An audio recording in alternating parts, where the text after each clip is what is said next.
There's the story, and then there's the truth. Your simulation is your story. That creates your simulation. Most people never realize this. They're living inside a story they didn't even write. But today, I'll show you how to step out of the story you inherited and step into the one you choose. Kurt Vonnegut once wrote this brilliant passage in Deadeye Dick. To the as yet unborn, to all innocent wisp of undifferentiated nothingness, watch out for life. I have caught life. I have come down with life. I was a wisp of undifferentiated nothingness, and then a little peephole opened quite suddenly. Light and sound poured in. Voices began to describe me and my surroundings. They never shut up. Year after year, they pile detail upon detail. They do it still. You know what they say now? They say the year is 1982 and that I am 50 years old. Blah, blah, blah. That passage hit me like a bolt of lightning because he's telling the truth about all of us. Before you had a chance to choose, the world told you who you were, what year it was, what was possible, what wasn't, what you should fear, what success looks like. You didn't choose any of that. You were given a story, and then you repeated it, thinking it was truth. And thus, you created your simulation off of other people's stories and other people's truths, not yours. This moved something inside me so deeply that I wrote this. In my search, I searched for nothing. I searched for everything. I searched and I searched. Yet in my search, I found meaning, story, considerations, reasons. Until I stopped my search, did I find. Drop the meaning, drop the story, drop the considerations, drop the reason. I am nothing unless I add meaning, I add story, I add the reason. My life is what I tell myself to be. That is the heart of manifestation, not imagination, interpretation. That is how you control your simulation. You tell yourself what it means. What's the reason? You tell yourself. Here's what almost no one teaches. The truth of life is neutral. The meaning of life is authored. The story of life is optional. You are the one assigning meaning to events, to memories, to possibilities, to your identity. And what meaning you assign becomes your reality. Manifestation isn't magic. It's the direct result of the story you've been repeating. If you tell yourself, I'm always behind, I'm unlucky, I wasn't raised right, I'm too old, I'm not ready, then that is the story of the world that you walk through. You know, oh, I can't do that because, oh, I hurt myself. Oh, my back hurts. Oh, this, oh, that. I'm so tired. You get it. The simulation rearranges itself to reflect the story you believe.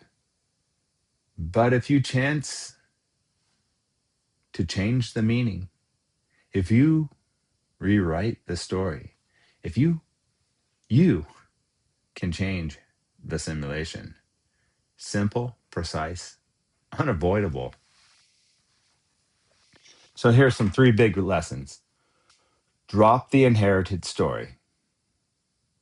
First, you must release the story you were handed. Ask yourself, who told me this about myself? Did I decide this, or did someone else describe me into existence? Do I believe them? Did I take it to heart? Did I repeat it? They never shut up. Your old story has momentum. But you can step outside of it by noticing this isn't mine. This was given, and anything given can be returned. Number two, stop adding unconscious meaning. This is huge, huge. Something happens, and instantly your mind adds meaning. This is bad. This is good. This is a sign. This proves I'm not enough. Oh, did you see the way they looked at me? They hate me. Oh, did you see that look?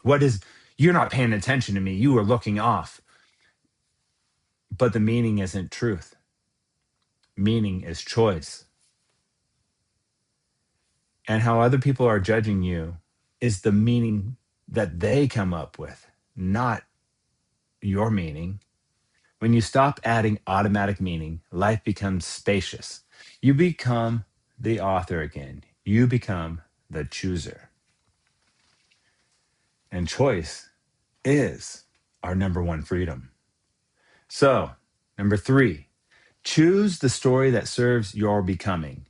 Once you let go of the inherited story and stop adding unconscious meaning, you finally have an open canvas. What story would the universe of me like me to tell of me? What story would the version of me I desire to become tell?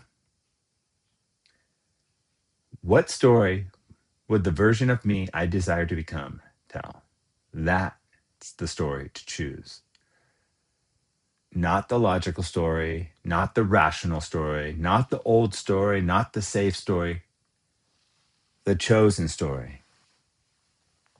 That's manifestation. That's control of the simulation. You don't create by force, you create by narrative.